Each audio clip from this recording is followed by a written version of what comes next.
mwirema cyangwa se mwihindagurika ry'ibinyabuzima ku isi birasa naho habayeho ubusumbane bukomeye cyane. Inyamaswa nizo zisa n'izahawe amahirwe menshi kurusha ibimera kandi byose ari ibinyabuzima.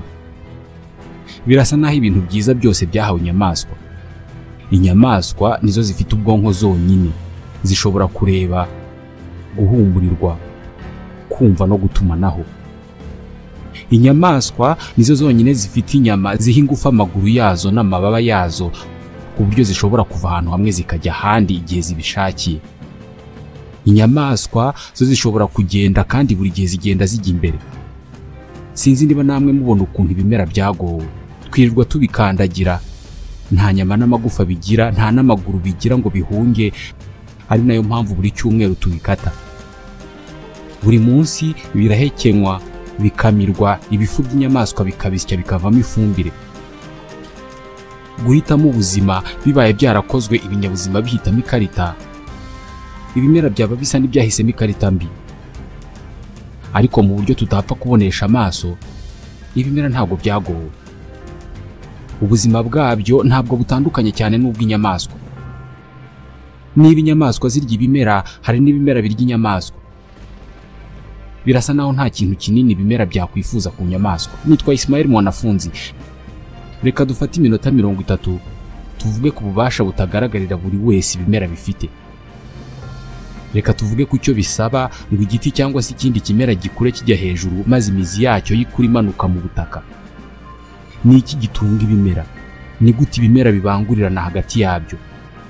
Ibimera byose ni nk'urwiri inyamaswa zirya uko zibishatse cyangwa se hari ibyifitiye ubwirinzi. Birasa naho muri ubu buzima bwacu icyitwa gukura ari ukumenya hejuru ahariho kuko ariho igikura cyose cyerekeza, ndetse no kumenya ngo hasi ni hehe kuko ariho igikura cyose gishinga ibituma kitagwa. Iki gikorwa kigirwamo uruhare rukomeye na rukuruzi y'isi, force de pesanteur.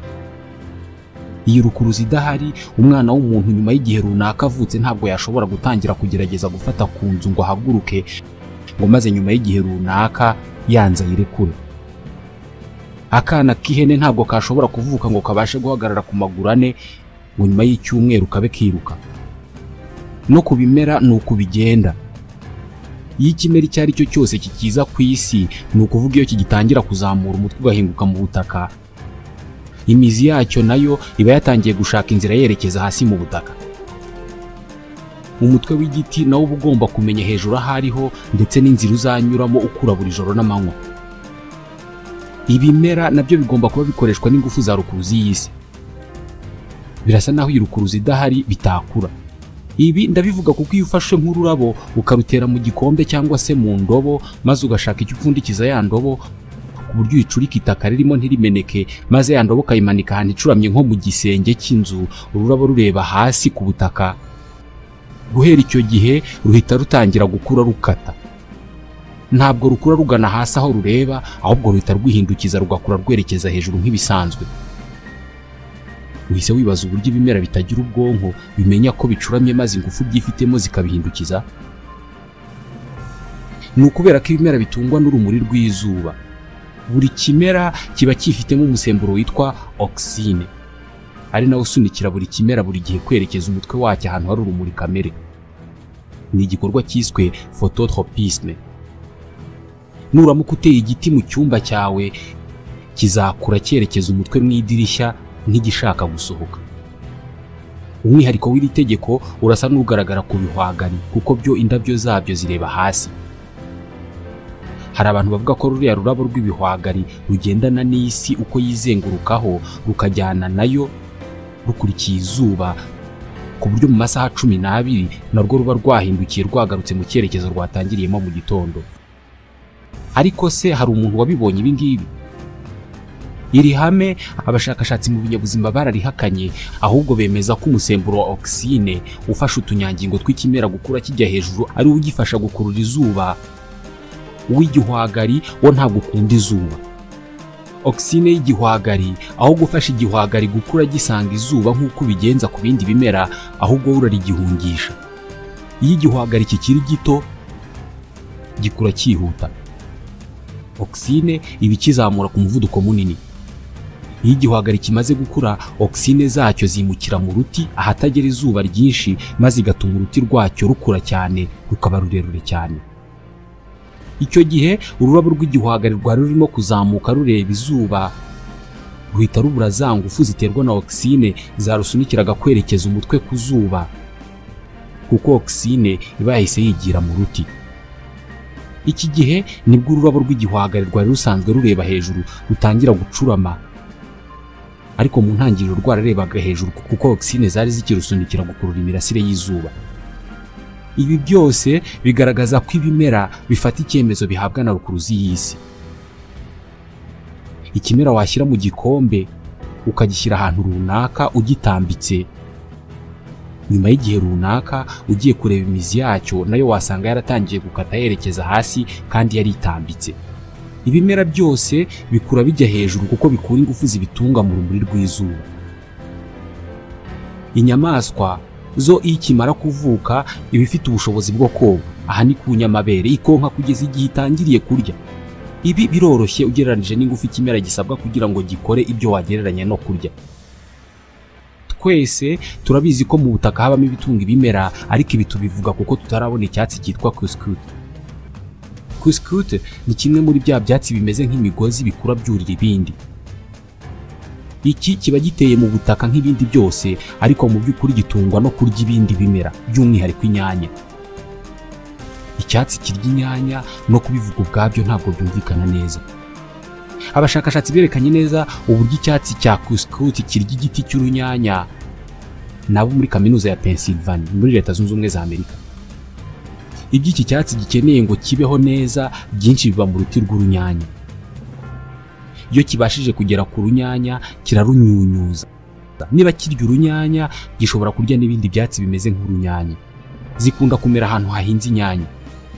Iyo ikimara kumera itangira gukura yerekeza umutwe ku giti cy'urunyanya.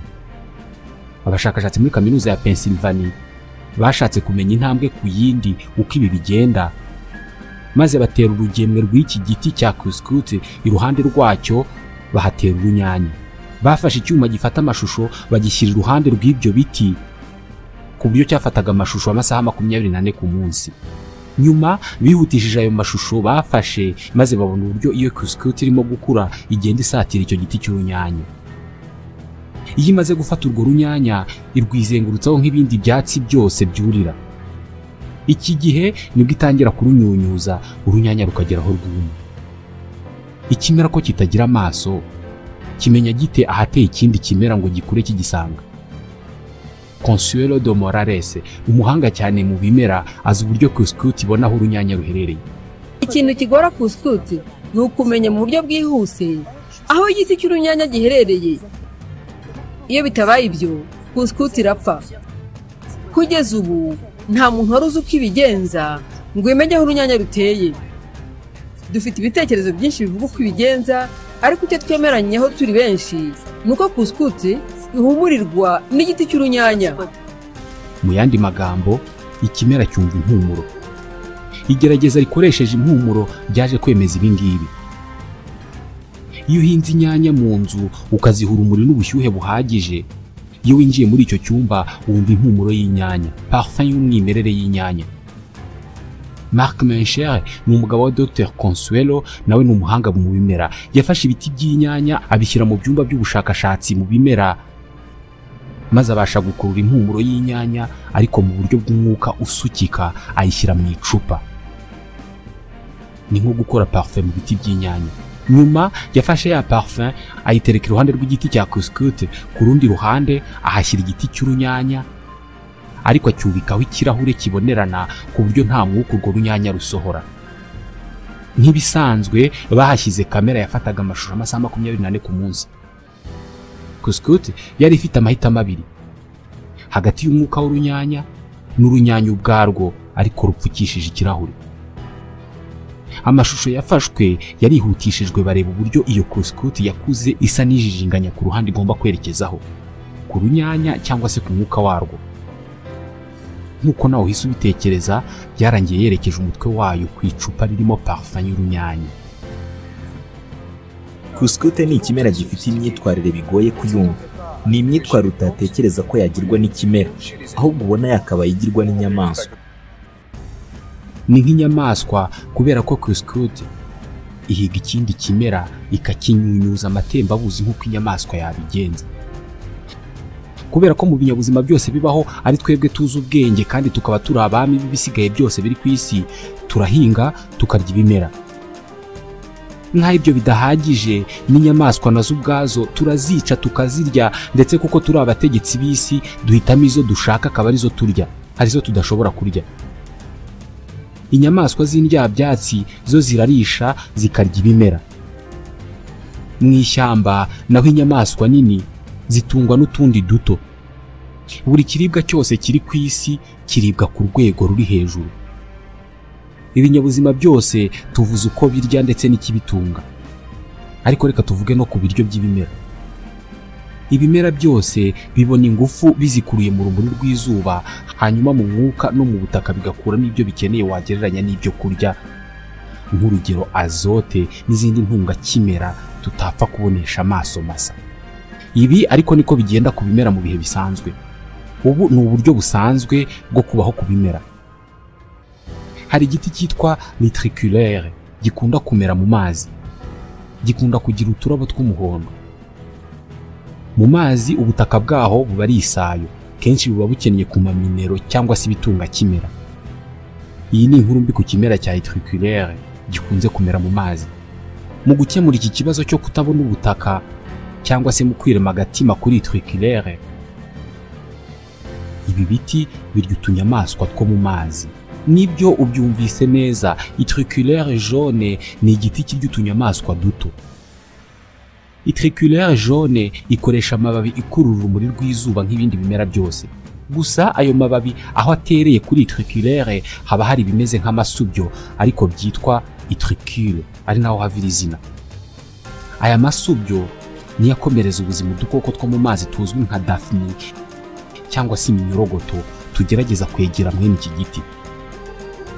Iyo hari agasimba ko mu mazi nk'utunyorogoto cyangwa se Daphne kagerageje gukora kuri icyo giti, gukoraho byonyine rya subyo ririfungura, igiti kikamira ako gasimba mu kanya nk'ako guhumbya. Niba isusa urikoraho rikakubaba, nuko noneho hari ubwoko bw'ibiti ukoraho kikasama kikakuruma, akanyamaswa gato ko kirakamira. Ayo masubyo cyangwa se izo Nitricule zirya udukoko imbere ziba zimeze nk'udufuko, ku buryo nyuma yo kumera agakoko muri ka gafuko hahita havubukamo amatembabuzi ameze nka aside atuma ka gakoko gacikamo uduce. Mu masaha 2 udukoko icyo giti cyariye tuba twamaze guhinduka nk'ibishingwe cyangwa se ifumbire. Ibigitunga biba byamaze kuvanwa muri ako gakoko. Iki nta ntungamubiri gikeneye mu butaka.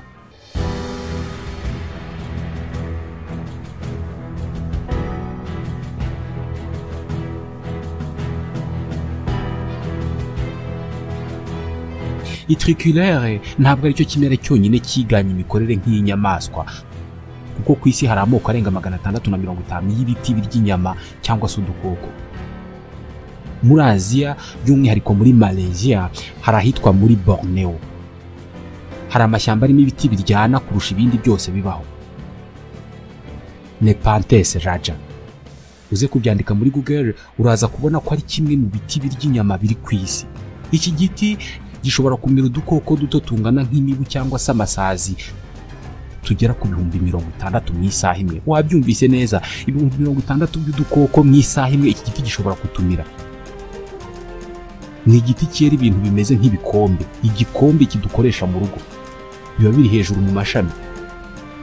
Ahagana ku mizi kiba gifite utumeze nk'udukono duhoramo amatembabuzi. Iki giti gihoraho ibintu binyerera kandi hejuru kiba gifite ubuki, ku buryo udukoko twinshi tucyurira tugiye kugishakaho ubuki.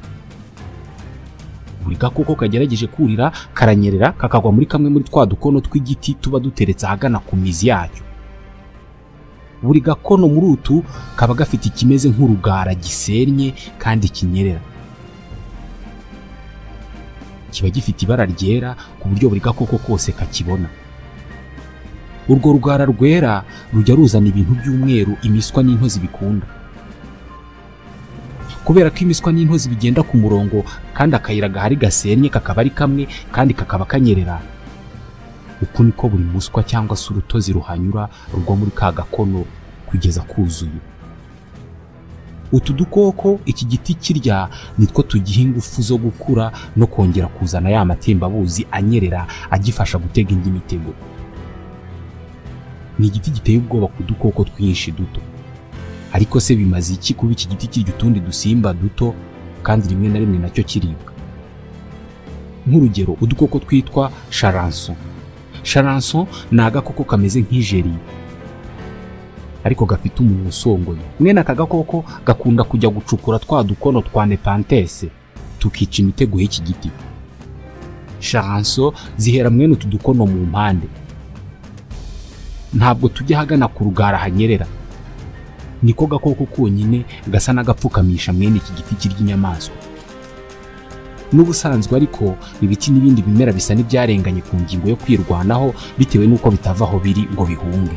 Niyo mpamvu abantu babivugira kurusha uko bavugira inyamaswa, nazo rimwe na rimwe zihigwa mu buryo butugiraho ingaruka. Mu gihe cy'ibyago inyamaswa zo zishobora guhunga, zishobora kwihisha cyangwa se zikirwanaho. N'inuma dufata nk'inyamaswa y'ikirango cy'amahoro, iyo hari ikiyisagariye ikirusha ingufu irakirwanya. Ariko ibimera byo kuko bitavaho biri, uzana umuhoro ukagitema cyangwa se inyamaswa ikaza ikacyurira ikakirya cyangwa se indyabyatsi ikakirisha kikaba kirekeye aho kubaho. Indi ngingo igaragaza ko ibimera bishobora kuba byarahisemo ikarita idatera amahirwe.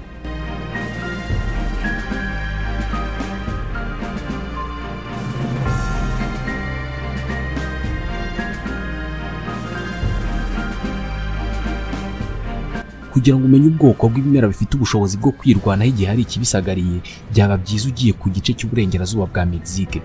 Aha uzahasanga plage cyangwa se inkombe z'inyanja ku mucanga ahitwa Cicatel, cyangwa nanone plage aux épines, inkombe z'inyanja z'amahwa. Bahita ku mucanga w'amahwa kuko hahora amahwa y'igiti cyitwa acacia. Ibiti byitwa acacia bimera cyane ku nkombe z'amazi y'inyanja, ni bimwe mu bimera bifite ubwirinzi buruta ubw'ibimera byose bibaho. Amahwa asongoye cyane ya acacia arinda iki kimera kuribwa n'inyamaswa z'inyamabere zirisha ku gasozi. Gusa ntabwo aya mahwa ashobora kurinda udukoko nk'inshishi n'imiswa byiyongeraho ibindi byatsi bishobora kurira igiti bikaba byagicura cyangwa se bikaba byakinyunyuza. Ni bya bindi bimeze nk'imigozi. Mu kwirinda ibi, acacia izi ubwenge bwo kwishakira abarinzi badahenze. Iyo wegereye igiti cya acacia ukakinyeganyeza cyangwa se ukagikoraho byonyine, ntabwo umenya aho ibihumbi by'intozi ziturutse zikakuzuraho zikakurya cyane. Acacia zicungirwa umutekano n'intozi nyinshi zitazi icyitwa ubwoba. Izi nizo zitanyaguza kandi gakoko kose kagerageje kurira mwene iki giti. Nk'iyo igihore kibeshye kikagwa kuri acacia, intozi zikica nabi cyane. Aba barinzi icyo bahembwa ni ahantu ho gutura hanini kandi hatekanye, kuko acacia zigira amahwa manini arimo utwenge, buri rimwe rifite akenge kamwe ko kwinjiriramo no gusohokeramo, kandi imbere muri ayo mahwa haba harimo umwanya uhagije. Aya mahwa ni izi ntozi zitahamo. Ni ahantu heza cyane zororera abana bazo. Ikindi, iki giti cya acacia buri gihe gisohora utuntu tw'umuhondo tuba twifitemo proteine kandi ni twizi ntozi zikunda. Acacia kandi zijya zisohora ubuki nabwo intozi zikunda cyane. Izi ntozi ziba zirya neza ku buryo nta kindi kiribwa ziba zikeneye. Ubusanzwe zikunda isukari, ariko nubona acacia uzakora ubushakashatsi bwawe umena isukari kuri icyo giti, intozi zizahita ziza zirukanka ziyihungure igwe hasi kuko zitayikeneye. Zibaho neza ku buryo ikintu cyose cyegereye iki giti izi ntozi zigitangirira hafi.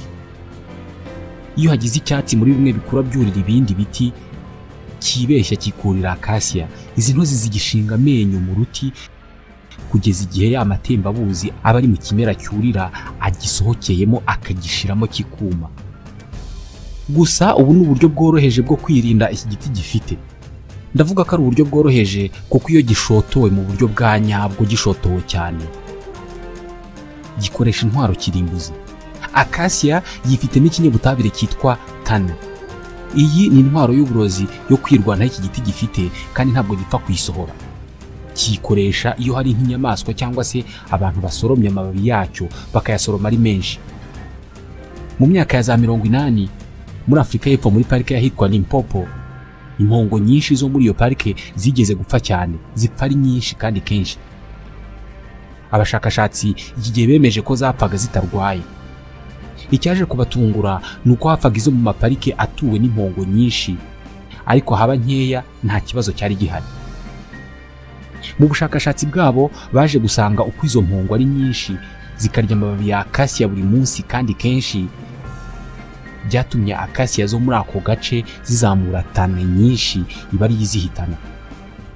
Impongo kurya amababi ya acacia nta kibazo na kimwe kirimo, nta kintu na kimwe impongo iba iri amababi y'iki giti, ariko iyo ije kurya ayo mababi uyu munsi mu kanya ngenzi yayo nayo ikaza ikaryaho, ejo zikagaruka n'ejo bundi, bisa naho iki giti kigira umujinya kigahita kizamura tane nyinshi ku buryo impongo ije kwirya ku bwa gatanu ishobora gupfa kandi yakiriyeho bwa mbere n'ubwa kabiri ntacyo yabaye. Acacia isa n'igiti gifata mu mutwe gushotorwa kwacyo maze kigahita kirwanaho. Parike cyangwa se ishyamba ririmo inyamaswa nyinshi zirya acacia, ingano ya tane mu mababi ya acacia ibikubye 4 ingano ya tane iri muri acacia z'ahantu hatari inyamaswa nyinshi zirya acacia. Dore uko iki giti kibigenza. Aba bashakashatsi bafashe ishami rya acacia barikuraho amababi yose hahandi igiti cyumva ko gishotowe. Barangije rya shami bakuyeho amababi baryambika isashe idapfumutse, bayizirikaho ku buryo nta mwuka utambuka. Bayirekeraho isaha imwe maze nyuma bayikuraho mu buryo wa mwuka udasohoka uguma mu isashe. Barangije bafata wa mwuka acacia yasohoye nyuma yo gukuraho amababi barawupima. Uwo mwuka wari ethylene. Acacia ishotowe isohora gaze yitwa ethylene. Ethylene ni umwuka utaremereye, iyo usohotse hanze ugenda mu cyerekezo cy'umuyaga, bawandika nka CH2CH2. Uyu mwuka iyo iki giti kiwuzamuye ukajya mu mababi uhita uhindura imiterere n'imikorere ya mitochondrie. Mitochondrie ni intungabuzima itanga ingufu ku tunyangingo tw'ikinyabuzima. Iki gihe mitochondrie ihitirekeraho gukora ingufu zibeshaho iki giti ahubwo igakora uburozi. Tane. Ibi babyita itumanaho ry'ubutabire, communication chimique. Uku niko acacia ari kimera gisa n'ikiza ubwenge mu birebana no kwirwanaho. Kwirwanaho ku bimera ni byiza, ariko kororoka kwabyo ko ni ngombwa.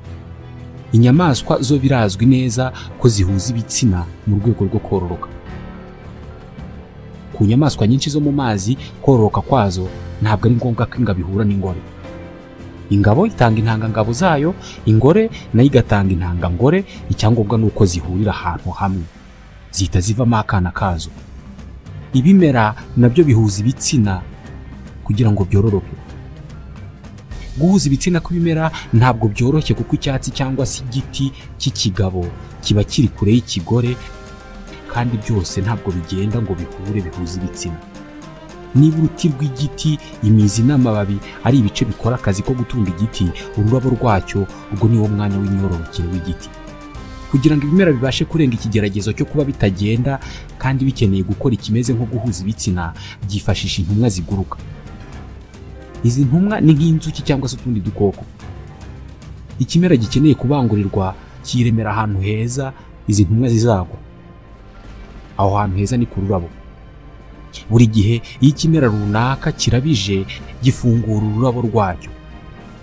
Mu rurabo haba harimo utubuto cyangwa se utundi tuntu tumeze nk'ifu dutumuka, batwita pollen. Izo grande pollen ziba zirimo utunyangingo tw'utugabo, icyo wagereranya n'intangangabo ku kimera. Izi ntangangabo ari two twadufu cyangwa se grande pollen tuba dukoze ku buryo duhumurira agakoko kaguruka nk'uruyuki. Uruyuki ruraza rukagwaho maze twadufu arizo ntangangabo tugahita turwuzuraho. Iki gihe ruhita rugurukana utwo dufu rukajya kugwa ku rundi rurabo rufite intangangore rwo mu bwoko bwa rwa rundi narwo ruba rutegereje grande pollen z'ingabo.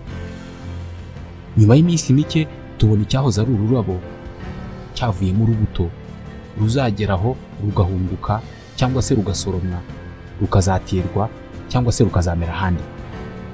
Uko niko ibimera byororoka. Buri gihe ntabwo inzuki arizo zijyana ubu butumwa, kuko bishobora no gukorwa n'umuyaga, cyangwa nanone buri gihe ntabwo bikorwa hagati y'ibimera bibiri, kuko bishobora no kuba ku kimera kimwe. Inzuki zitwara grain de pollen zihembwa ubuki cyangwa se ibyo zikora mu buki biba biri mu ndabo. Gusa ibimera byose ntabwo byitonda.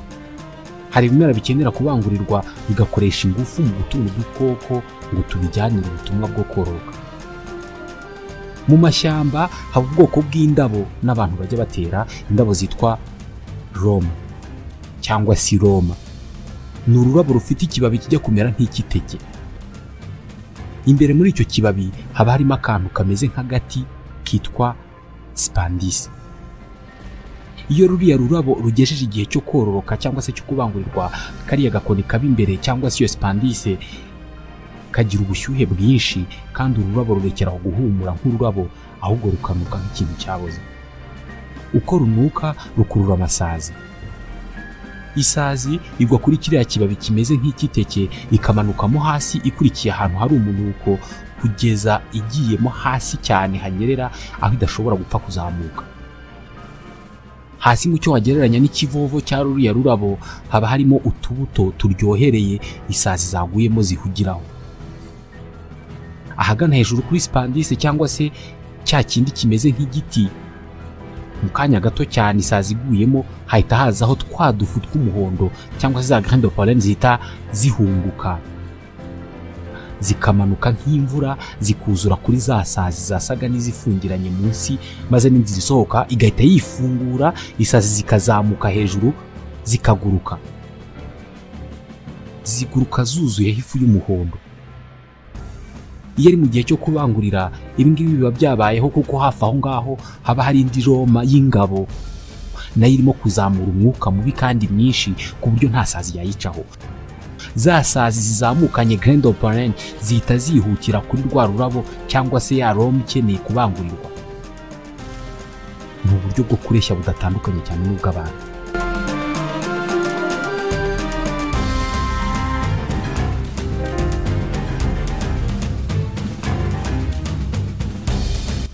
Ibimera byose bibaho bigira utunyangingo tubigize dutuma bigira ubuzima bigakura. Ni utunyangingo tumeze nk'utwo dufite mu bwonko. Nta muntu n'umwe wizera ko ibimera bifite ubwonko. Nta n'umuntu n'umwe utekereza ko ibimera bifite imitsi. Ariko hari ihuriro rikomeye hagati y'inyamaswa zimwe na zimwe natwe turimo na bimwe mu bimera. Hari abahanga mu buzima bavuga ko itandukaniro riri hagati y'ibimera n'inyamaswa ritari rinini cyane cyane iyo winjiye mu tunyangingo twa buri kimwe muri ibi. Rimwe na rimwe inzira iba ari ndende kugira ngo abantu bemere bimwe mu bitekerezo. Gusa ni ibitekerezo bisunika imwe mu myumvire n'imigirire yacu ndetse n'ubwoko bw'indoro dusanzwe tureba ibimera. Nitwa Ismail Mwanafunzi, ndabashimiye. Nadusoreje ikiganiro wari uziko cyo kuri uyu munsi.